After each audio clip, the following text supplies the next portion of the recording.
The weird story about how these hikers died is one of the biggest mysteries the world has ever seen. In the winter of 1959, 9 experienced hikers set out on a journey through the Ural Mountains in Russia. The mission was led by Igor Dyatlov, and they were on a mission to reach the summit of Mount Otorten. However, as you could probably guess, they never made it to their destination. Days after their scheduled arrival at their destination, family and friends of the missing hikers became concerned and contacted the authorities. A search and rescue mission was launched, and after days of searching through the woods, their tent was found, but miles away from their intended route. The first thing that struck the rescuers was the fact that the tent had been sliced open from the inside, as if the hikers were desperately trying to escape something from within the tent. The rescuers found the campfire still smoldering, but there was no sign of any other hikers. Over the next few days, 5 of the hikers' bodies were found in the surrounding area, partially dressed and missing their shoes. The cause of death was determined to be hypothermia, but the strange circumstances surrounding the deaths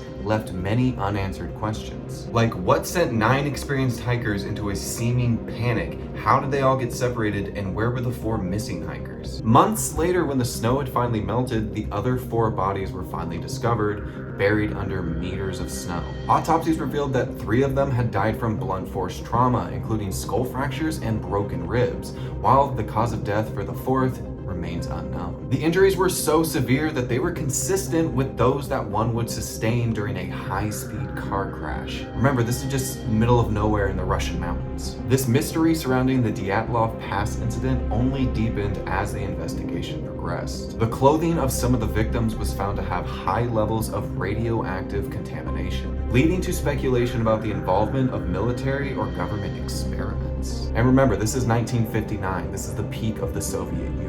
The Soviet government could have been performing parachute mine trials, which could explain the severe injuries to the hikers, or they may have been testing infrasound weaponry in the area, potentially leading to the disorientation, erratic behavior, and panic seen in the hikers. Additionally, those elevated radiation levels found on some of the hikers' clothing has fueled speculation about secret experimental radiation or nuclear testing. But these theories, of course, have been denied by the then Soviet and current Russian governments for lack of concrete evidence and have yet to be proven. I'm sure the Russians know what happened. Over the years, the Dyatlov Pass incident has become one of the most mysterious and unexplained incidences in all of Russian history. Theories have ranged from avalanche to attack by an indigenous tribe, or even UFOs. However, none of these theories have been proven, and the case remains officially unsolved. But the legacy of the Dyatlov Pass incident continues to capture the imagination of people all over the world. And the mystery surrounding the death of those young 9 hikers remains as puzzling as ever. The Dyatlov Pass incident serves as a reminder of the dangers and uncertainties of venturing out into the wilderness, and the many unanswered questions that still surround it.